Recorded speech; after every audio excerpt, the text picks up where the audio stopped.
All right, Algebra 1A students, welcome to your video on lesson 4.3. Today we're going to be talking about nonlinear graphs. In our last video we talked about graphs that were linear, where our points were in a straight line. We were trying to decide if something was linear or not. In this video we're going to look at a few graphs that are not linear and what those tend to look like. Okay, a nonlinear function or a nonlinear graph is a graph that is not in a straight line. So here's a couple of examples. Linear functions we know are straight lines, right? All the points are in a straight line. We put some arrows on it sometimes. Linear graphs mean line, straight line all the time. Nonlinear functions have some kind of curve or they change somehow. They're not in a straight line, okay? So here's an example of one that curves, comes down and then goes back up. This one comes up, kind of does this little wiggle thing and keeps going. This one's like a V. Not a straight line, okay? So these are all examples of non-linear function. Non means not. Non means not. Linear means line. So non-linear means not in a line, not in a straight line, all right? So what you're going to be asked to do in your practice problems is to look at some tables of values. In this case, we're talking about the area in square inches of pizzas is a function of the radius of the pizza from the center to the edge. And the cost of the sauce is a function of the weight in ounces of sauce used. Okay, so here's two scenarios that have to do with running a pizza shop, and we need to graph these functions and decide if they're linear or nonlinear. Because if they're linear, maybe later on in this class we can write an equation. If they're not linear, we won't have to worry about writing equations for them quite yet. Okay, now. This one on the left, this pizza area versus radius graph. Looks like my radiuses are 2, 4, 6, 8, 10. So I'll go along my x-axis, along my radius axis, and just mark those off. 2, 4, 6, 8, 10 on the radius. And the area in square inches, I'm going to mark off maybe by 50s. Okay, so we'll go 50, 100, 150, 200, 250, 300, all right? And now I'm going to start plotting these points, and then I'm going to decide if these points are in a straight line, meaning a linear graph, or if they're not in a straight line, okay? The first one that I see is 2 in the radius means 12.57 in the area. Well, 2 in the radius is right here. And this is 50, so 12 is actually quite low, like right about down there. There's my first dot. Okay. My next dot is at 4 in the radius, and then 50 on the area. 4 on the radius and 50 on the area, which was this first tick mark, so right about there. Okay, then I go up to 6 and up to 113, which is going to be a little bit above that line there. Then at 8, I'm all the way up at 200 already. So 2, 4, 6, 8 on my radius. I'm at 50, 100, 150, 200 right up here. And then at 10, I'm all the way over 300. So all the way up there. Okay. What I want you to notice is that if I try to draw a line through these points, it doesn't work. There's no line that's going to hit all of these points. It keeps getting steeper and steeper and steeper. Okay, so this is not a linear function. This one we would call non-linear. Non-linear, because it is not in a straight line.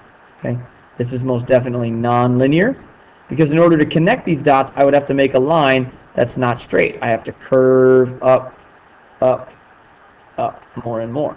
Okay, there's my arrow. But yeah, this is a nonlinear function, certainly because it does not go in a straight line. Okay.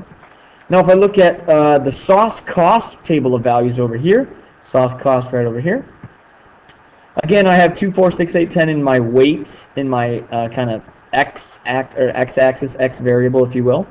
So I go 2, I go 4, I go 6, I go 8, I go 10 on my x, my independent axis. And then here I have to get up to $4, so maybe I'll count by 50 cents. 50 cents, $1, $1.50, $2, $2.50, $3, $3.50, $4. So I'm right up there. Okay. Now again, I'll just start plotting points and see what happens. So at 2 in my weight, ounces, my W axis on the bottom. So this is weight for W, and this is cost for C. Okay. And again, this is $4. That's $3, $2, $1. Okay, so at 2, I'm at 80 cents, which is going to be right about there.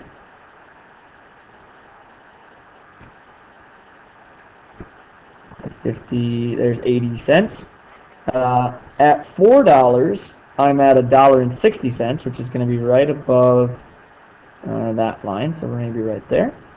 At 6 ounces, I'm at $2.40, which is going to be just under that line, maybe right about there. And then at 8, I'm up at $3.20, which is going to be right about there, not quite halfway up to $3.50. And then at 10, I'm up at $4.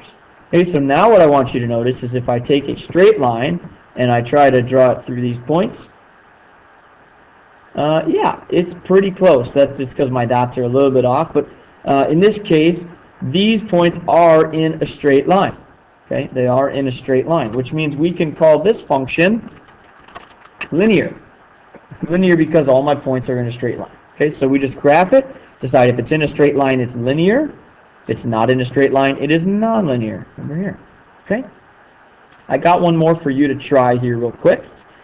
Take a look at this number of cuts and original area remaining. I'll help you with the axes. This one's a little bit tricky. The number of cuts on your x-axis should just go like normal, 1, 2, 3, 4 cuts. The fraction of the original remaining, I only have to get up to a half because 1/16 is actually really, really small.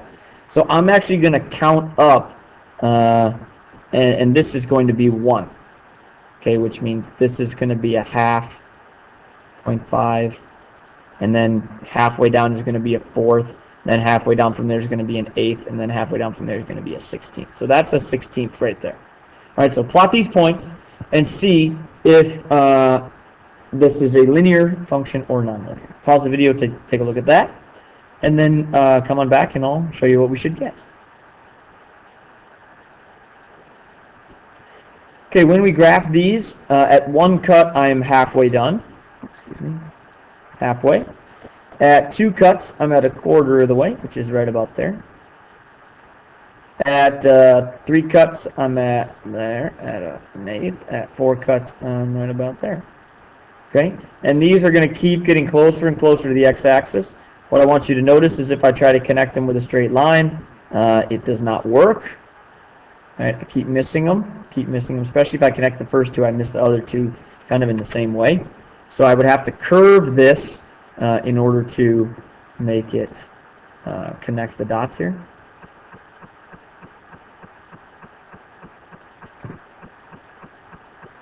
Right, I'd have to come down and curve like this. Okay, so this is not a straight line. This is a non-linear function. Non-linear. Okay. If you have questions about deciding between linear and nonlinear on a graph, please make a note to ask me in class tomorrow. Otherwise, that's all I have for you. Have a wonderful night.